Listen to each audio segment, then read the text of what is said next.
There's a lot happening in the world right now. You turn on the news for 5 minutes, scroll social media for 10, and it doesn't take long before something in you starts to tighten. War, economy, inflation, politics, uncertainty about the future. And for most people, the experience is the same. It's stress. It's not subtle. It's not occasional. It's become a constant. This month, we're going to talk about stress. And to start, I want to look at what I call stress in macro. This is the kind of stress that comes from what's happening in the world around you, the big picture stuff. It's the headlines, the uncertainty, the things you see but can't directly control. But here's what most people don't tend to realize. The stress that you're feeling is not coming from the world. It's coming from how you are relating to it. One of the biggest challenges with stress is that most people don't actually understand what it is. They just know that they feel it. You go to a doctor and they'll tell you you need to reduce stress. But rarely does anyone explain how to do that. Because to do that, you have to understand the source. And for most people, stress is self-induced, not intentionally, not consciously, but it is internal. What creates stress is not the event itself. It's the way that we engage with it. So let's look at what actually happens. Something tends to occur in the world. You see it, you read about it, you hear about it, and then internally something gets activated. Fear, anxiety, anger, helplessness, maybe resentment, and then from there, the mind takes over. And here's the key. Emotion directs and drives the mind, and then the mind fuels and reinforces that same emotion. They're reinforcing. And now you're in a loop. You feel fear, your mind looks for more reasons to be afraid. You feel anger, your mind builds a case for why things are wrong. You feel helpless, and your mind tells you nothing is going to work out. And the more you stay in that loop, the more stress builds, not because of the event, but because of the internal cycle that you're running. Now layer in one more piece, repetition. Most people don't just check the news one time. They check it all day. They look at social media, they get notifications regularly, headlines are popping up all over the place, and then people are in conversation about it over and over again. And every time you re-engage, you reactivate the emotional loop. You reinforce the same state. You deepen the same pattern. And then at that point, it's no longer about being informed, it's about being immersed. And immersion is what amplifies the stress. From there, the mind does what it always does. It projects forward. What does this mean for my future? What's going to happen next? How bad could this get? But here's the reality. You don't actually know. None of us do. And yet, when the mind is fueled by fear, anxiety, or anger, it doesn't imagine neutral outcomes. It imagines catastrophic ones. And so now you're not just reacting to the present, you're stressing about the future that hasn't happened yet.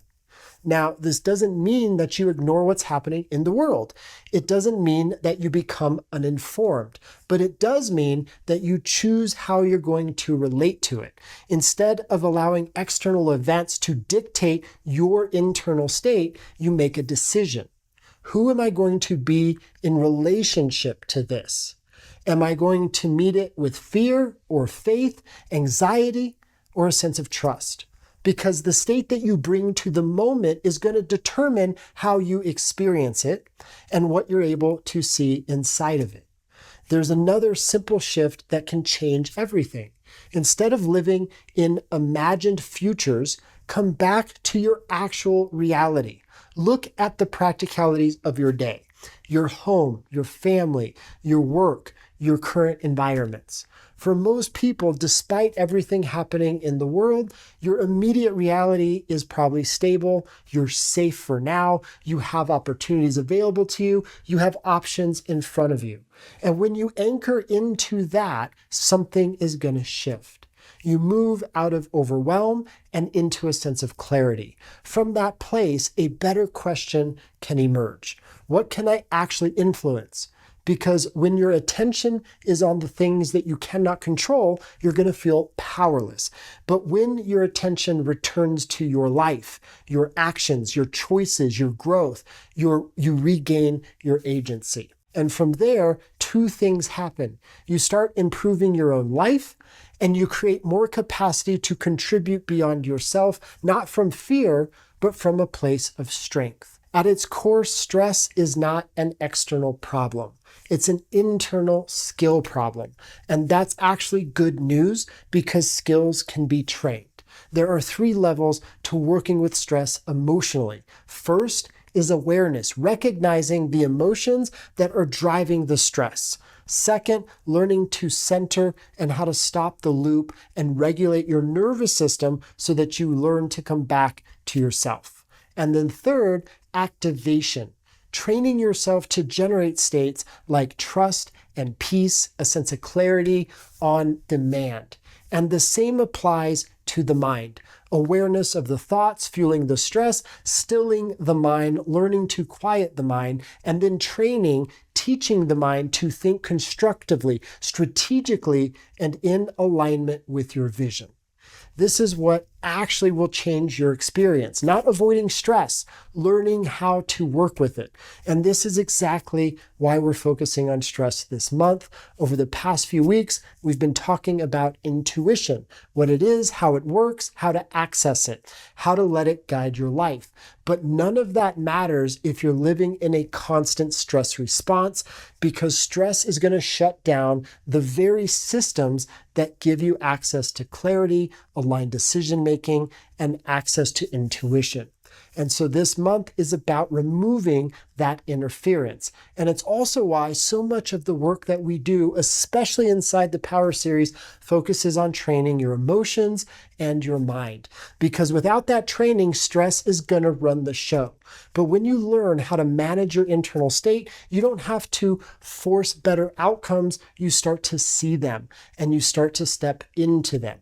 If you prefer to go deeper with this in different formats, you can find these teachings on the Connection Fix blog and the podcast. Some people like to sit with it. Some people take it on a walk. However you train best, use that vehicle. Before I wrap, just notice this. What macro stressor have you been giving your attention to lately? And more importantly, what state have you been in while engaging with it? Because the combination of those two things is what's been creating your stress. If you're willing, drop it in the comments. What's one external situation that you've been reacting to, and what state has it been pulling you into? You can also send me an email. Just seeing that clearly is the first step to being able to change it. More soon. Have a great rest of your day, and I look forward to connecting with you again next week.